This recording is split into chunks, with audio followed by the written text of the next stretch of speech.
this modern equipment, you're pushing the boundaries a bit.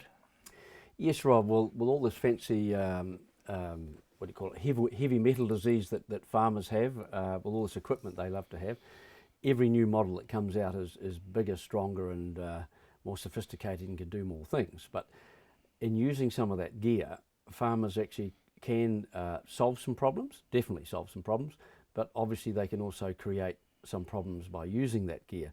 And I'm particularly thinking about the way ryegrass has evolved. Like ryegrass yields and quality and management have changed dramatically over the years, where once upon a time, a unit load of ryegrass was about 10 tonne.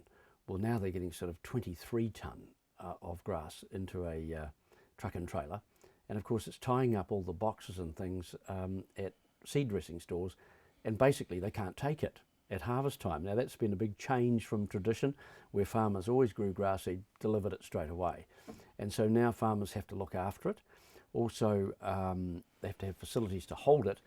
But farmers have changed in that they're cutting the ryegrass with mowers now instead of windrowers, and harvesting it within about 3 or 4 days. So the moisture's very high, so they're harvesting huge volumes. Some of these crops are getting up to 4 tonne per hectare off the combine, and high in moisture. So you end up with these massive volumes of ryegrass, high in moisture, that needs ventilation straight away. And as most farmers know, ryegrass does not breathe very well. So you can't have it too deep, and you must have stirrers and mixers in your drying silos. So all of a sudden you've got this massive yield, and then how do you look after it, and what do you do? And you have to really look after it, because if it starts to heat, well, of course it ruins the germination, and so you have tons and tons of something that's worth nothing. Yeah, you don't even feed it to your stock, do you? Not really, no. So you probably burn it if and when you can. But the thing is, by changing the methodology and the way you handle it, there is another problem, and some of it is like brassicas now. Instead of windrowing them, a lot of them are being sprayed off and direct harvested. Sure, the yield is higher, but still there's extra greenery amongst that is not as good as if you put the knife through a crop. But if you put the knife through the crop, in terms of the windrower, you shed some seed. So there's these things that farmers need to be aware of, the potential that the equipment can handle it, but what problem am I creating for myself to handle, and what risk am I at in terms of germination, heating? How do you work that out? Because by the time you find you've got another problem, it's too late. Well, it is, but in farming, everything is every reaction there's a reaction. Equal and an opposite, and sometimes it's all about decision making and making choices and acting and timing, making choices. That's the essence of farming today. Is just all those thinking and thought processes, as well as the equipment to handle the potential problem that you may have. And some farmers in the past have just enjoyed lumping that problem on the seed dressing store.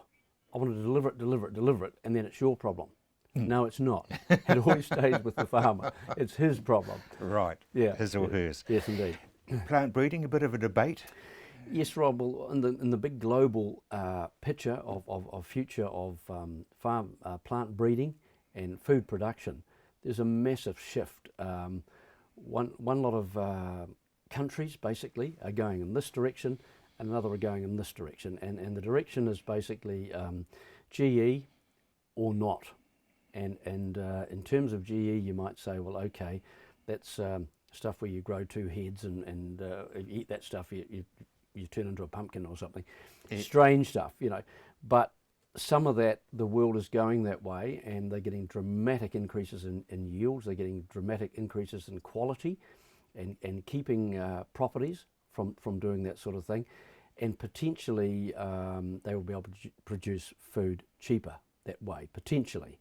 So there'll be obviously some royalties to be paid to those people who have done made the inventions or created the plant variety rights for those things. That is one part of the world is happening, and then there's trading barriers to other countries won't buy product that's produced that way. Then, and in fact, New Zealand and Australia have gone in different directions, and New Zealand's direction is more in the conventional way, although I will applaud that some of the breeders are doing a bit of GE in lab, seeing how that's beneficially affecting plants, and then taking it out or taking that technology out into the field and trying to do it naturally. So that's probably where we like to sit. Yeah. But our food might be dearer, and there may be countries who want to buy that, and countries that won't buy that, and it may use more chemical. So we went in with that food safety and It's the traceability. action and reaction again, isn't it? Exactly. So I'm not too sure where the world's heading, but there's we talk about trading blocks and things like that. This is a breeding block, and it's sort of non-tariff trade barriers based on yes we will because it was produced that way, or no we won't. So the whole world is sort of going like this at the moment. Who will win and what the choices will be, who knows? Who knows? No. Colour sorters. Yes, Rob. There's some pretty clever stuff out there in terms of food and sorting of seeds. Very, very clever stuff. And some of these new colour sorters can not only distinguish between all of the colours, the whole spectrum of the rainbow. We can go down to sizing, seed size. They can distinguish on size. They can distinguish on shape, and they can also distinguish on the skin texture. So if something like a cleaver, which has got a sort of a hairy, fluffy skin, and the bitty bids that stick to your socks, those fellas, they're cleavers. They have a very different skin.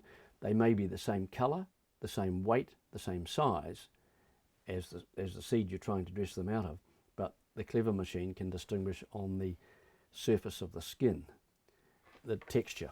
Cool. So we're getting there. It's quite expensive and it's quite slow, but pretty clever stuff. Dennis, thank you very much indeed.